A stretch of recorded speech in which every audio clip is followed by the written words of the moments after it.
আসসালামু আলাইকুম প্রিয় শ্রোতা বন্ধুরা, আমি সাইফুল ইসলাম আর আপনারা শুনছেন বোটকম ডট। আশা করি আল্লাহর অশেষ রহমতে সবাই ভালো আছেন। আমি আল্লাহর অশেষ রহমতে ভালো আছি। আজকের ঘটনাটি শুরু করার আগে আপনাদের কাছে ছোট্ট একটি অনুরোধ থাকবে। যদি আপনারা এখন গভীর রাতে একা হেডফোন কানে দিয়ে এই ঘটনাটি শুনে থাকেন, তাহলে শেষ পর্যন্ত অবশ্যই সঙ্গে থাকবেন, কারণ আজকের গল্পটি যত সামনে এগোবে ততই বাস্তব আর অবাস্তবের সীমারেখা যেন মুছে যেতে শুরু করবে। আজকের ঘটনাটি পাঠিয়েছেন আমাদের একজন নিয়মিত শ্রোতা। তিনি নিজের নাম প্রকৃত পরিচয় প্রকাশ করতে চাননি, তাই আমরা তাকে খোকন নামে ডাকবো। তো খোকন লিখেছেন, আসসালামু আলাইকুম সাইফুল ভাই, আমি 2024 সালের শেষ দিক থেকে নিয়মিত বোটকম ডট শুনে আসছি। অনেক দিন ধরেই ভাবছিলাম একটা ঘটনা পাঠাবো, কিন্তু সাহস করে লেখা হয়ে ওঠেনি। আজ সেই ঘটনাই আপনাদের কাছে তুলে ধরছি। এই ঘটনাটা আমি আমার এলাকার এক চাচার কাছ থেকে শুনেছি। তিনি আমাকে অনুরোধ করেছিলেন যদি কখনো ঘটনাটি বলি তাহলে যেন তার পরিচয় গোপন রাখা হয়। তাই তার নাম কিংবা এলাকার সঠিক পরিচয় আমি উল্লেখ করছি না। তো বন্ধুরা, ঘটনাটি ঘটেছিল বান্দরবান জেলার লামা উপজেলার একটি দুর্গম পাহাড়ি এলাকায়। যারা বান্দরবানে গিয়েছেন তারা জানেন দিনের বেলা যতটা সুন্দর লাগে, রাত নামার পর সেই একই পাহাড় যেন এক ভিন্ন রূপ ধারণ করে। এক পাশে বিশাল পাহাড়, অন্য পাশে সরু নদী, চারদিকে ঘন জঙ্গল, আর মানুষের বসতি খুবই কম। রাত নামলেই এমন নীরবতা নেমে আসে, নিজের নিঃশ্বাসের শব্দ স্পষ্ট শোনা যায়। সেই এলাকাতেই থাকতেন খোকনের সেই চাচা। ঘটনার সময় তার বয়স 20 থেকে 22 বছর হবে। তখন সে একজন তরুণ, শক্ত সমর্থ, আর ভয় বলতে যেন কিছুই চিনতেন না। গ্রামের যে কোনো কঠিন কাজে সবার আগে এগিয়ে যেতেন তিনি। সেই সময় এলাকায় বিদ্যুৎ ছিল না বললেই চলে। মানুষ অসুস্থ হলে ডাক্তার নয়, আগে দৌড়াতো কবিরাজ, ওঝা কিংবা জারফুকের কাছে। ঠিক এমন সময় একদিন গ্রামের সবাই জানতে পারল একজন নামকরা কবিরাজ এলাকায় এসেছেন। লোকজন সকাল থেকেই তার কাছে ভিড় জমাতে শুরু করলো। কিন্তু ঠিক সেই সময়ে ঘটে গেল আরেকটি মর্মান্তিক ঘটনা। পাশের গ্রামের এক আদিবাসী তরুণী মাত্র 22 বছর বয়সে গলায় ফাঁস দিয়ে আত্মহত্যা করলেন। কেন তিনি এমন কাজ করেছিলেন আজও কেউ জানে না। সেদিন সন্ধ্যার আগে তার দেহ গ্রামের পাশের শ্মশানে দাহ করা হয়, আর কেউ তখনও বুঝতে পারেনি সেই শ্মশানকে ঘিরেই শুরু হতে যাচ্ছে এমন এক ভয়ঙ্কর অধ্যায়, যা বদলে দেবে একজন মানুষের পুরো জীবন। সেদিন বিকেলে গ্রামের স্কুল মাঠে ফুটবল খেলা চলছিল। চারদিকে পাহাড়, হালকা ঠান্ডা বাতাস আর অস্তগামী সূর্যের লাল আভায় পুরো পরিবেশটা ছিল অন্যরকম। কিন্তু মাঠে উপস্থিত প্রায় সবাই একটাই বিষয় নিয়ে আলোচনা করছিল, পাশের গ্রামের সেই মেয়েটির আত্মহত্যা। কেউ বলছিল প্রেমের কারণে, কেউ বলছিল পারিবারিক অশান্তি, আবার কেউ ফিস করে বলছিল না, ওর মৃত্যু স্বাভাবিক নয়। খেলা শেষ হলো, সবাই যার যার বাড়িতে গিয়ে ফ্রেশ হয়, আবার গ্রামের মোড়ে আড্ডায় বসলো। খোকনের চাচা আর তার 5-6 জন বন্ধু তখনও সেই মেয়েটির কথাই বলছিল। ঠিক তখনই অন্ধকার রাস্তা ধরে ধীরে ধীরে একজন মানুষ তাদের দিকে এগিয়ে এলেন। লোকটিকে দেখেই সবাই চিনে ফেলল, তিনি সেই নতুন আসা কবিরাজ। তার মুখে অদ্ভুত এক হাসি, চোখ দুটো কেমন যেন স্থির, যেন মানুষের চোখ নয়। তিনি কাছে এসে বসলেন। কেমন আছো তোমরা, সবাইকে জিজ্ঞেস করলেন। সবাই তাকে সালাম দিল। কিছুক্ষণ সাধারণ কথাবার্তার পর তিনি চারপাশে তাকিয়ে নিচু গলায় বললেন, তোমাদের সঙ্গে আমার ব্যক্তিগত কিছু কথা আছে। ছেলেরা একে অপরের মুখের দিকে তাকালো, কিছুটা অবাক হলেও সবাই উঠে তার সঙ্গে একটু নির্জন জায়গায় গেল। চারপাশ তখন প্রায় অন্ধকার, দূরে শুধু ঝিঝি পোকার ডাক।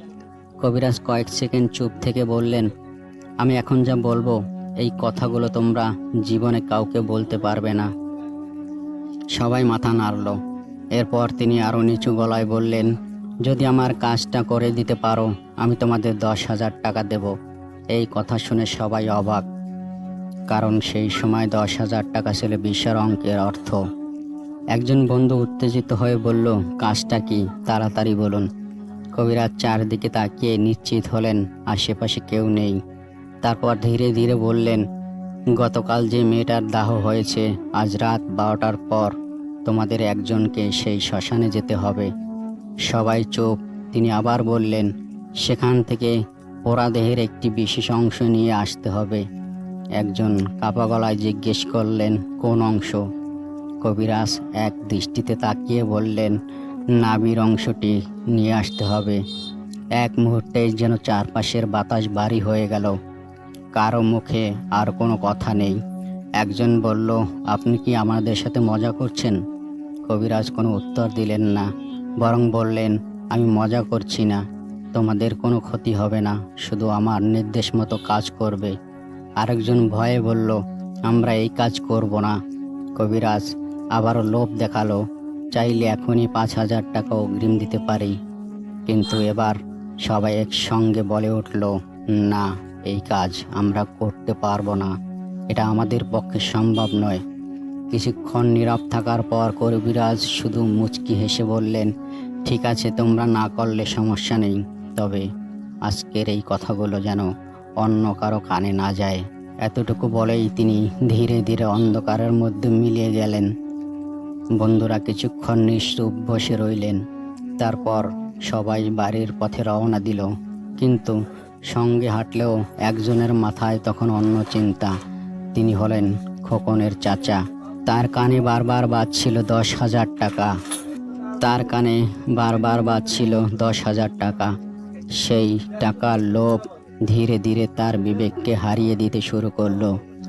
তিনি তখনও জানতেন না, এই একটি সিদ্ধান্ত তার জীবনের সবচেয়ে বড় ভুল হতে চলেছে। সবাই সেই প্রস্তাব ফিরিয়ে দিলেও একজনের মন থেকে টাকার লোভ কিছুই দূর হচ্ছিল না। তিনি হলেন খোকনের সেই চাচা। রাত বাড়তে লাগলো। এক এক করে গ্রামের সব বাড়ির আলো নিভে গেল। চারদিকে শুধু ঝিঁঝি পোকার ডাক আর দূরের পাহাড় থেকে ভেসে আসা বাতাসের হু হু শব্দ। কিন্তু খোকনের চাচার চোখে ঘুম নেই।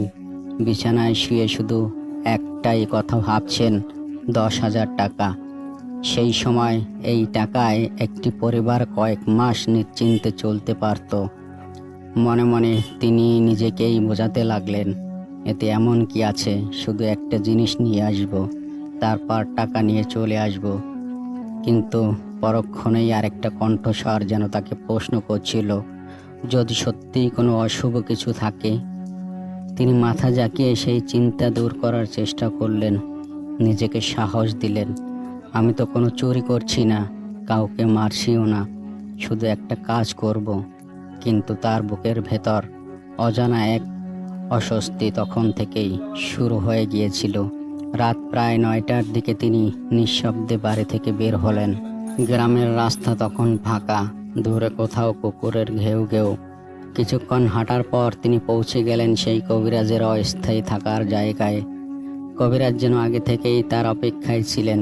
তাকে দেখেই মুচকি হেসে বললেন, আমি জানতাম তুমি আসবে। এই কথাটা শুনে খোকনের চাচার বুকটা হঠাৎ কেঁপে উঠল। তিনি তো কাউকে বলেননি যে আসবেন, তাহলে লোকটা জানলো কিভাবে?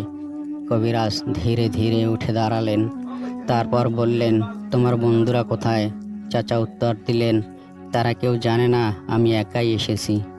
কবিরাজ সন্তুষ্টির হাসি হাসলেন, খুব ভালো করেছো, এই কাজ একাই করতে হয়।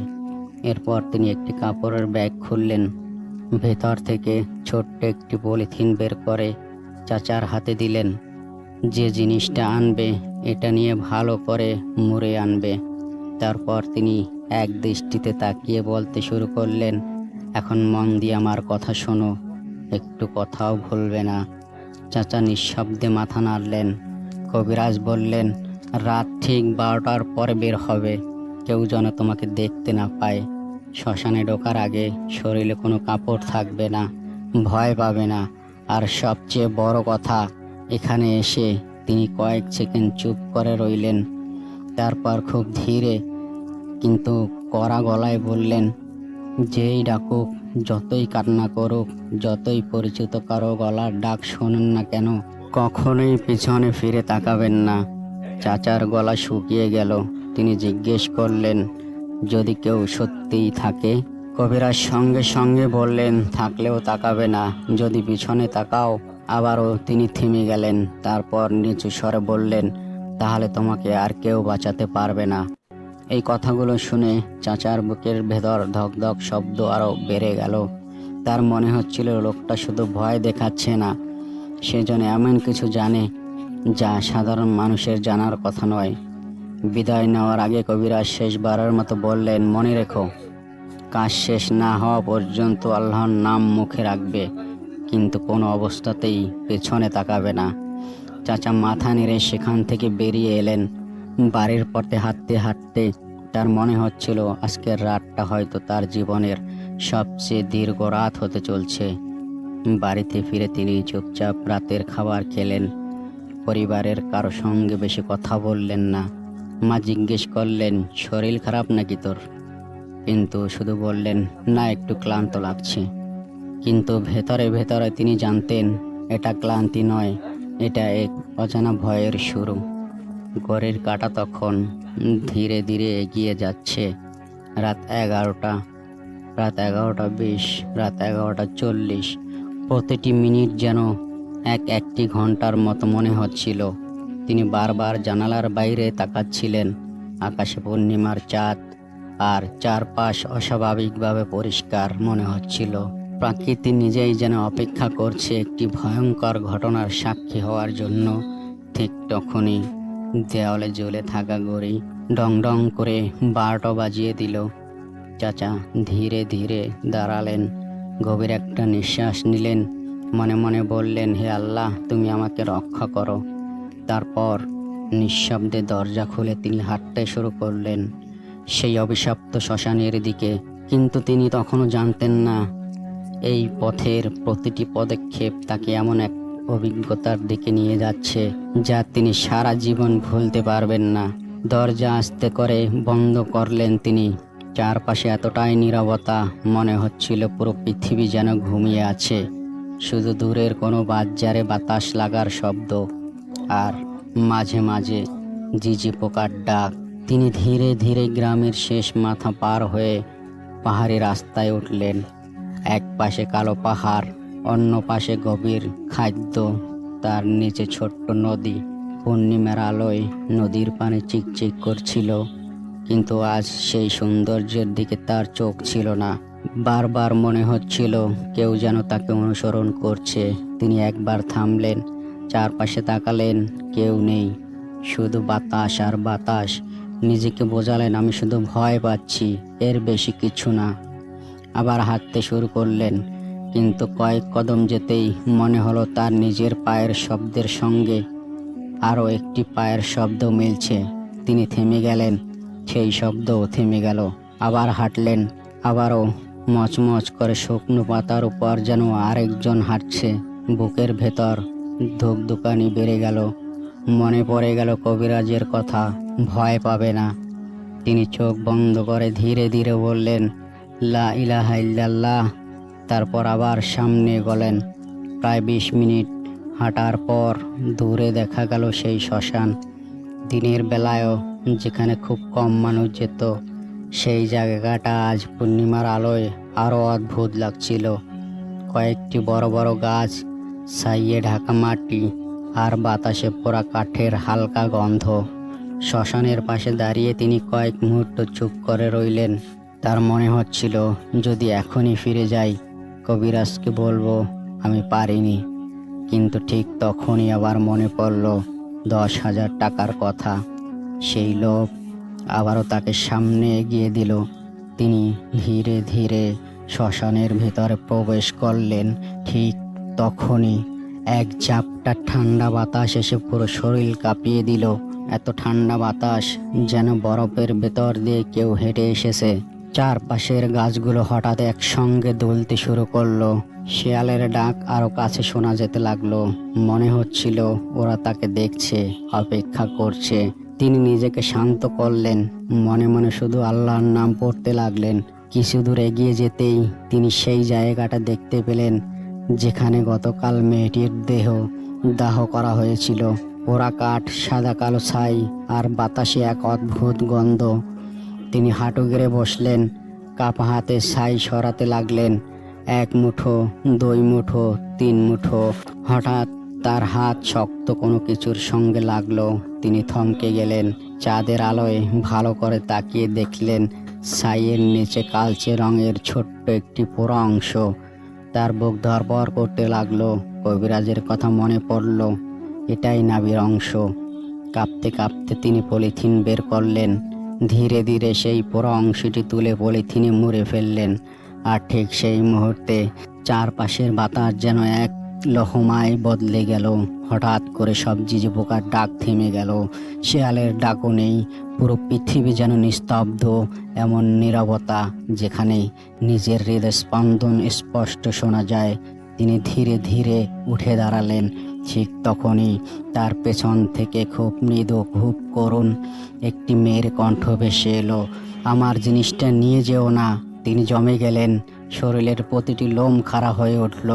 কণ্ঠটা আবার শোনা গেল, এবার আরও স্পষ্ট, আরও কাছে। দয়া করে রেখে যাও।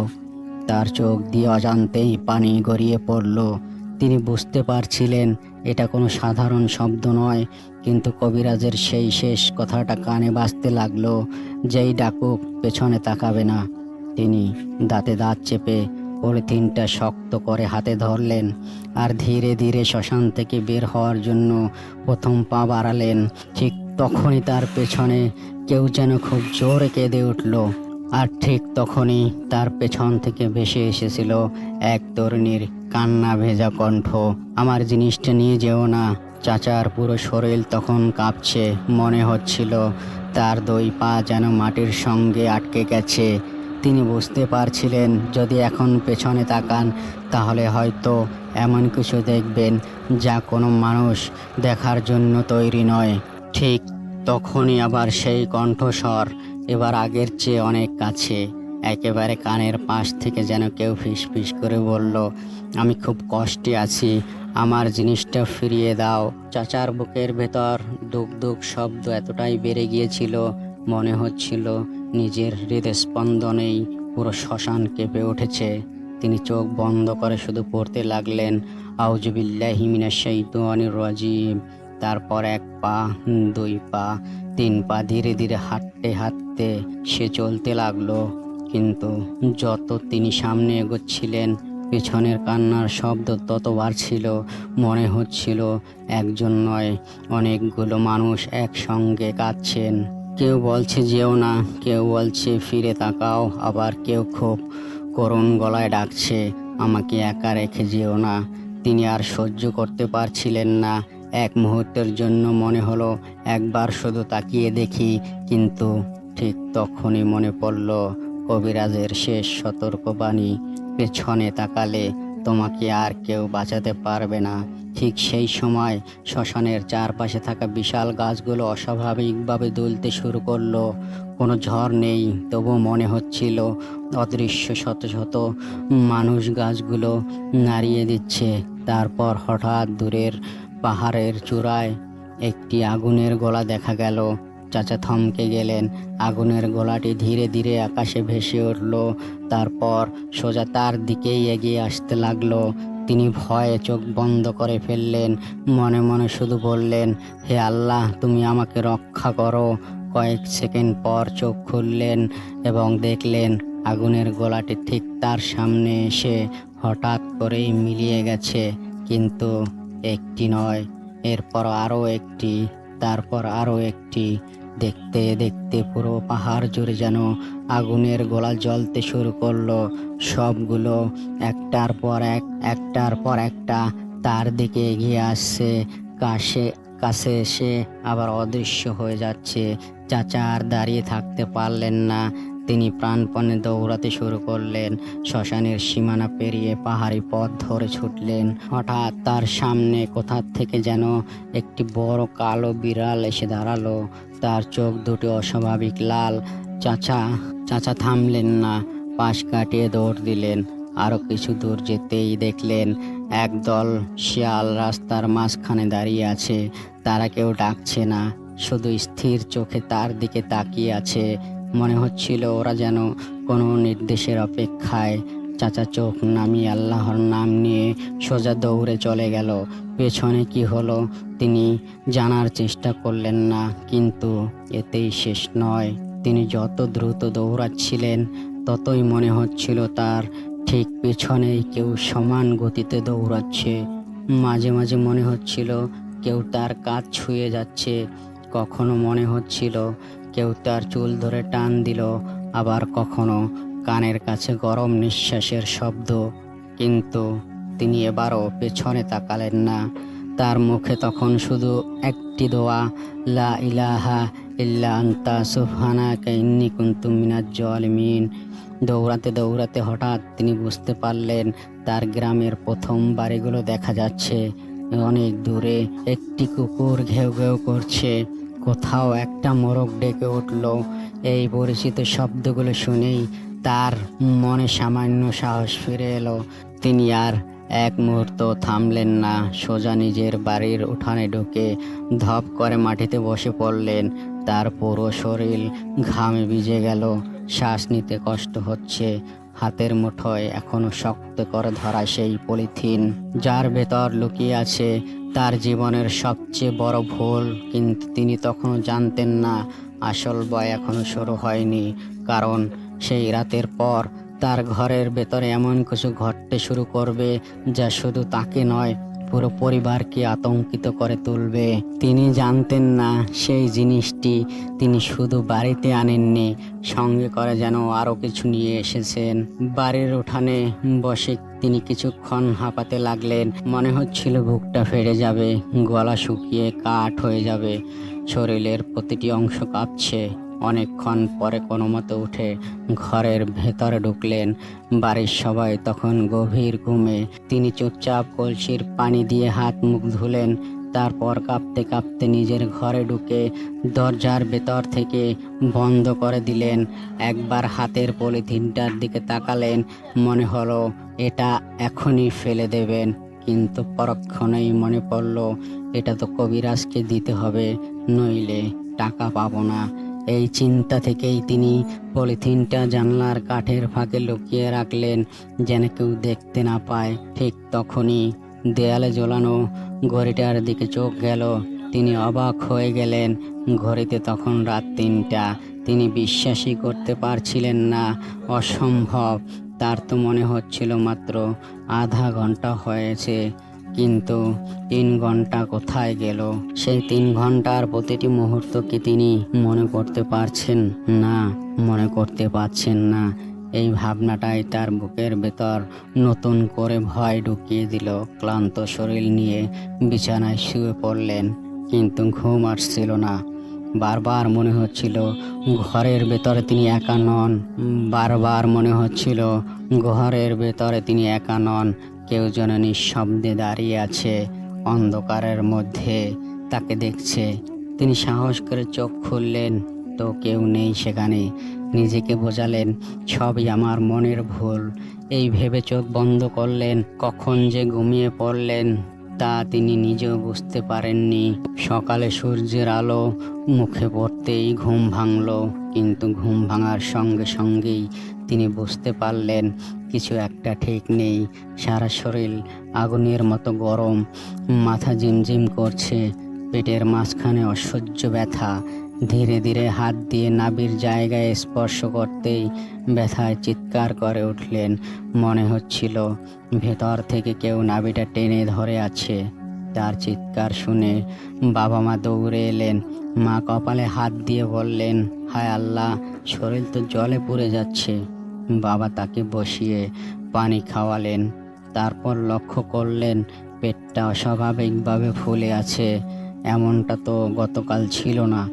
বাবা অবাক হয়ে বললেন, হঠাৎ এমন হলো কি করে? চাচা কোনো উত্তর দিতে পারলেন না, কারণ সত্যিটা বলার সাহস তখনও তার হয়নি। কিছুক্ষণ পরে বাবা খুব অদ্ভুত একটি কথা বললেন, শেষ রাতে তোর ঘর থেকে অদ্ভুত আওয়াজ আসছিল। চাচা চমকে উঠলেন। বাবা আবার বললেন, মনে হচ্ছিল কেউ কাঁদছে, কেউ যেন বারবার বলছে আমার জিনিসটা ফিরিয়ে দাও। এই কথা শুনেই চাচার বুকের ভেতর যেন বরফ জমে গেল, কারণ এই একই কণ্ঠস্বর তো তিনি শ্মশানেও শুনেছিলেন। তাহলে সেটা কি তার সঙ্গে বাড়ি পর্যন্ত চলে এসেছে? সেদিন দুপুরে কয়েকজন বন্ধু তাকে দেখতে এলো। তারা অবাক হয়ে বলল, তোর কি হয়েছে? চাচা কষ্ট করে শুধু একটা প্রশ্ন করলেন, কবিরাজ কোথায়? বন্ধুরা একে অপরের দিকে তাকিয়ে বলল, সকাল থেকে তাকে কোথাও দেখা যাচ্ছে না। লোকজন খুঁজছে, কেউ বলছে ভোরেই চলে গেছে, আবার কেউ বলছে রাতে নাকি তাকে গ্রাম ছেড়ে একাই পাহাড়ের দিকে যেতে দেখা গেছে। এই কথা শুনে চাচার বুকের ভেতর ধক করে উঠল। তিনি বুঝলেন লোকটা তাকে ব্যবহার করেছে, কাজ শেষ আর সে পালিয়ে গেছে। বিকেলের দিকে তাকে গ্রামের হুজুরের কাছে নিয়ে যাওয়া হলো। হুজুর কোরআনের আয়াত পড়ে পানি দিলেন, দোয়া পড়ে ফু দিলেন, একটি তাবিজও দিলেন। অন্যদিকে ডাক্তার জ্বরের ওষুধ দিলেন। সবাই ভাবছে এতে হয়তো সে ভালো হয়ে যাবে, কিন্তু সেদিন রাতেই শুরু হলো আরও ভয়ঙ্কর এক অধ্যায়। ঠক ঠক করে জানালায় 3বার টোকা দিল কে জানি। চাচা ধীরে ধীরে চোখ খুললেন, তারপর শুনতে পেলেন ঘরের জানালার ঠিক বাইরে একজন নারী ফুঁপিয়ে ফুঁপিয়ে কাঁদছে। কিন্তু সেই রাতের ঘটনা ছিল আরো অনেক ভয়ঙ্কর। ঠক ঠক করে জানালায় 3বার টোকা দিল। ঘরের ভেতর নিস্তব্ধতা। চাচা বিছানায় শুয়ে আছেন, জ্বরে পুরো শরীর পুড়ে যাচ্ছে। হঠাৎ আবার সেই ঠক ঠক শব্দ। এবার মনে হলো কেউ যেন নখ দিয়ে জানালার কাঠ আঁচড়াচ্ছে। খড়খড় শব্দ হলো। চাচার বুকের ভেতর ধকধক শুরু হয়ে গেল। তিনি সাহস করে উঠে বসতে চাইলেন, কিন্তু শরীরে যেন কোনো শক্তি নেই। ঠিক তখনই খুব করুণ একটা নারী কণ্ঠ ভেসে এলো, আমার জিনিসটা ফিরিয়ে দাও। কণ্ঠটা এতটাই কাছে মনে হচ্ছিল জানালার ওপাশেই কেউ দাঁড়িয়ে আছে। চাচা ভয়ে চোখ বন্ধ করে শুধু কোরআনের ছোট সূরা পড়তে লাগলেন। তিনি যত পড়লেন জানালার টোকা দেওয়ার শব্দ তত জোরেই বাড়ছে। তারপর হঠাৎ সব শব্দ থেমে গেল, পুরো ঘর নিস্তব্ধ। চাচা ভাবলেন হয়তো সব শেষ, কিন্তু না। কয়েক সেকেন্ড পর ঘরের চালের উপর ধূপ ধূপ করে মনে হচ্ছিল বাড়ি কিছু একটা হেঁটে বেড়াচ্ছে এক প্রান্ত থেকে আরেক প্রান্তে। এদিকে পাশের ঘরে থাকা তার বাবা মা জেগে উঠছেন। বাবা ধীরে ধীরে দরজা খুলে উঠানে বের হলেন, চারদিকে তাকালেন, কিন্তু কেউ নেই। চালের ওপর হঠাৎ শব্দ তখনও চলছে। বাবা সাহস করে টর্চ লাইট জ্বালালেন, চালের দিকে আলো ফেললেন, কিছুই দেখা গেল না। ঠিক সেই মুহূর্তে শব্দটাও হঠাৎ বন্ধ হয়ে গেল। পরদিন সকালে মায়ের চোখে ঘুম নেই। তিনি বললেন, এই বাড়িতে কিছু একটা অস্বাভাবিক হচ্ছে। বাবা প্রথমে বিশ্বাস করতে চাইছিলেন না, কিন্তু রাতের সেই শব্দ তিনিও কানে শুনেছেন। এদিকে খোকনের চাচার শরীর আরও খারাপ হতে শুরু করলো। জ্বর কমার বদলে বাড়ছে, পেট আরও ফুলে উঠছে, নাভির চারপাশে অদ্ভুত কালচে দাগ দেখা দিল। কিছু খেলেই বমি হয়ে যাচ্ছে। রাতে ঘুম নেই, দিনে শান্তি নেই। এভাবে টানা 3 রাত কেটে গেল। প্রতিটি রাতেই জানালায় টোকা, কান্নার শব্দ, চালের ওপর পায়ের আওয়াজ, আর মাঝে মাঝে মনে হতো কেউ যেন ঘরের চারপাশে ধীরে ধীরে হাঁটছে। একবার খোকনের ছোট ভাই ভয়ে কাঁদতে কাঁদতে বলছিল, আব্বা, জানালার পাশে একটা আপু দাঁড়িয়ে আছে। সবাই দৌড়ে গিয়েছিল, কিন্তু বাইরে কেউ ছিল না। শুধু জানালার নিচে ভেজা মাটির ওপর মানুষের মতো 2টি পায়ের ছাপ। সেগুলো এসে জানালার নিচেই শেষ হয়ে গেছে, ফিরে যাওয়ার কোনো ছাপ নেই। সেদিন বিকেলে গ্রামের হুজুর আবার এলেন। তিনি পুরো বাড়ি ঘুরে দেখলেন, কোরআন তেলাওয়াত করলেন, তারপর অনেকক্ষণ চুপ করে থেকে বললেন, এটা সাধারণ কোনো অসুখ মনে হচ্ছে না। এখানে এমন একজন আলেমের সাহায্য লাগবে যিনি জিন সংক্রান্ত বিষয়ে অভিজ্ঞ। হুজুরের কথা শুনে বাড়ির সবাই আরো ভয় পেয়ে গেল, কিন্তু তখনও কেউ জানতো না আসল সত্যটা আর অনেক ভয়ঙ্কর। কারণ যে জিনিসটি খোকনের চাচা শ্মশান থেকে এনেছিলেন সেটি এখনো তার নিজের ঘরের জানালার ভেতরেই লুকিয়ে আছে, আর সেটি ফেরত না দেওয়া পর্যন্ত এই ভয়ঙ্কর অধ্যায়ের শেষ হওয়ার কোনো সম্ভাবনা ছিল না। পরদিন খুব ভোরে খোকনের চাচাকে নিয়ে তার বাবা আর চাচা রওনা দিলেন বরিশালের উদ্দেশ্যে। দীর্ঘ পথ, কিন্তু পুরো রাস্তা জুড়ে চাচা একটাও কথা বললেন না। মাঝে মাঝে শুধু মনে হচ্ছিল বাসের জানালার বাইরে সাদা কাপড় পরা একজন মেয়ে সমান গতিতে হাঁটছে। তিনি চোখ মুছে আবার তাকালেন, কেউ নেই। নিজেকে বোঝালেন হয়তো জ্বরের ঘোরে ভুল দেখছেন। বরিশালে পৌঁছে তার পরিচিত এক আলেমের বাড়িতে গেলেন। লোকটি ছিলেন শান্ত স্বভাবের। ঘরে ঢুকেই তিনি খোকনের চাচার দিকে অনেকক্ষণ তাকিয়ে রইলেন। কোনো প্রশ্ন করলেন না, শুধু তাকিয়ে রইলেন। কয়েক মিনিট পর তিনি ধীরে ধীরে বললেন, তোমার শরীরের অসুখ যতটা নয় তার চেয়ে বড় সমস্যা অন্য জায়গায়। চাচার বুক ধক করে উঠল। আলেম সাহেব বললেন, সত্য কথা বলো, কয়েকদিন আগে এমন কোনো কাজ কি করেছো যা তোমার করা উচিত ছিল না? চাচা মাথা নিচু করে বললেন, না, তেমন কিছু না। আলেম সাহেব মৃদু হেসে বললেন, আচ্ছা তাহলে কাল বিকালে আবার এসো। আজ আর কিছু বলছি না। সারা রাত চাচার এক ফোঁটা ঘুম হলো না। বারবার মনে হচ্ছিল তিনি যদি সত্যিটা না বলেন তাহলে হয়তো আর বাঁচবেন না। পরদিন বিকেলে আবার সবাই গেলেন। এবার ঘরে ঢুকেই আলেম সাহেব বললেন, আজ আর কিছু লুকিও না। চাচার চোখে পানি চলে এলো। তিনি কাঁপা গলায় শুরু করলেন, 10,000 টাকার লোভে শ্মশান পোড়া নাভির অংশ সব কিছু একে একে বলে দিলেন। ঘরের ভেতর তখন সম্পূর্ণ নীরবতা।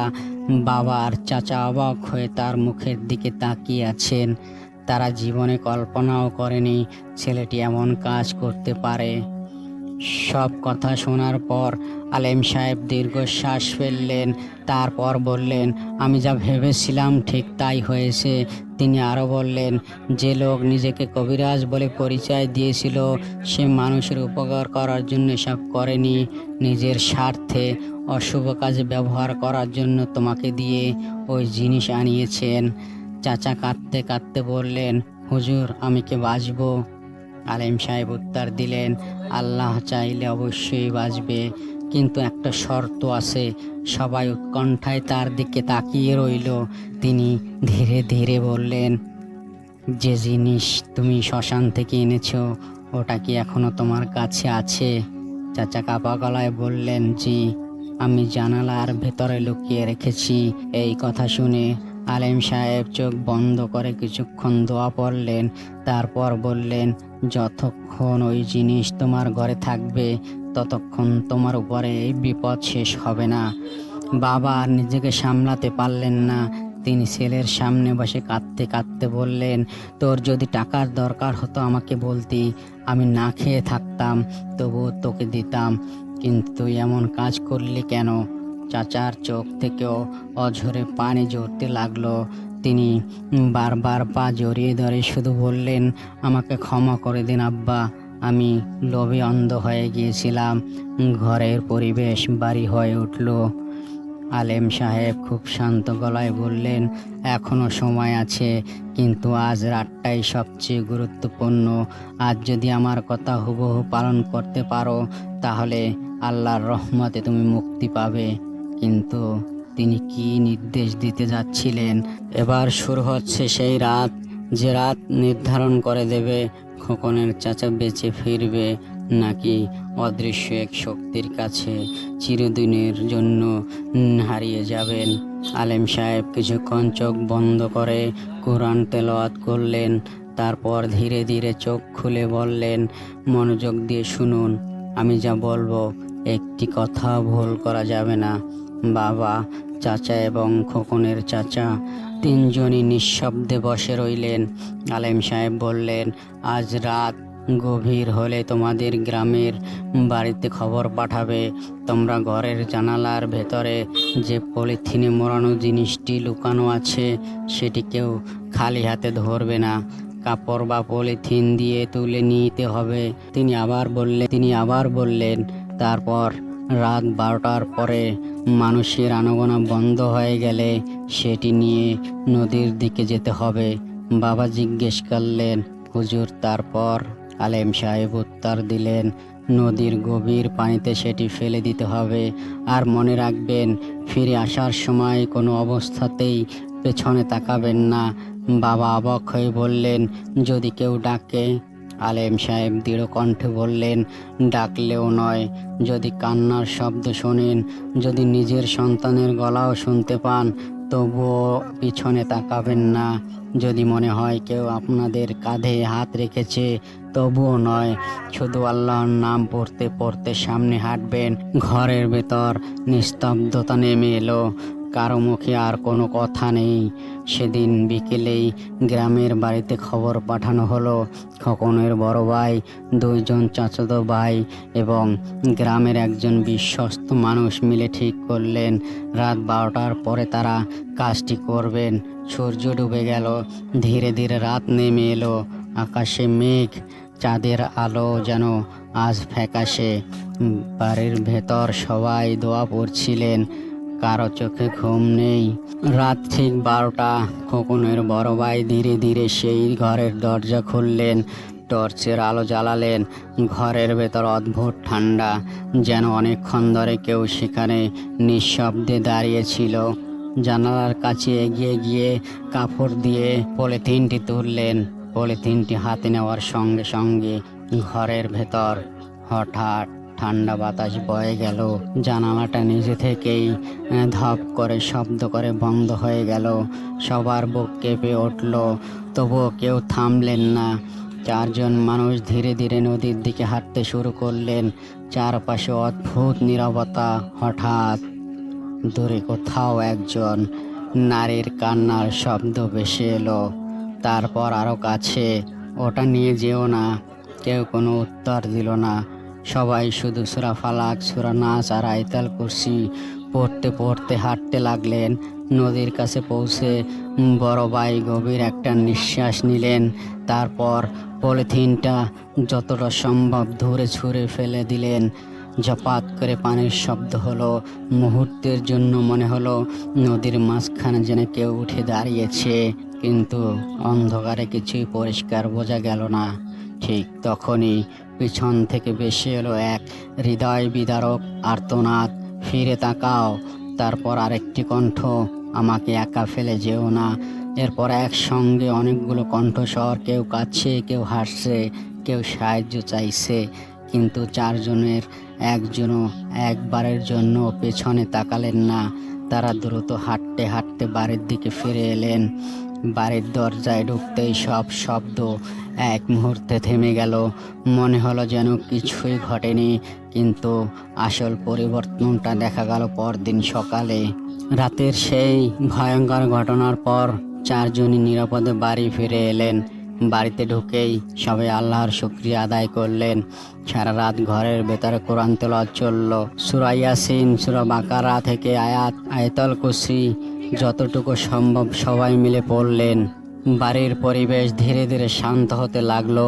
সেদিন রাতে প্রথমবারের মতো জানালায় আর কোনো টোকা পড়েনি, কেউ কাঁদেনি, চালের ওপর কোনো পায়ের শব্দ শোনা যায়নি।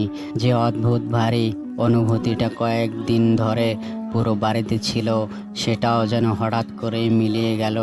পরদিন সকালে খোকনের চাচার ঘুম ভাঙল। অনেকটা স্বাভাবিক অনুভূতি হলো। তিনি ধীরে ধীরে উঠে বসলেন। দেখলেন শরীরের জ্বর আগের চেয়ে অনেকটাই কম, পেটের ব্যথাও কিছুটা কমে গেছে। বাবা এগিয়ে এসে তার কপালে হাত রাখলেন, তারপর চোখে পানি দিয়ে বললেন, আলহামদুলিল্লাহ, জ্বরটা অনেকটাই নেমে গেছে। মা সিজদায় লুটিয়ে পড়ে আল্লাহর শুকরিয়া আদায় করলেন। পরবর্তী 2-3 দিনের মধ্যে তার শরীর ধীরে ধীরে সুস্থ হতে শুরু করলো।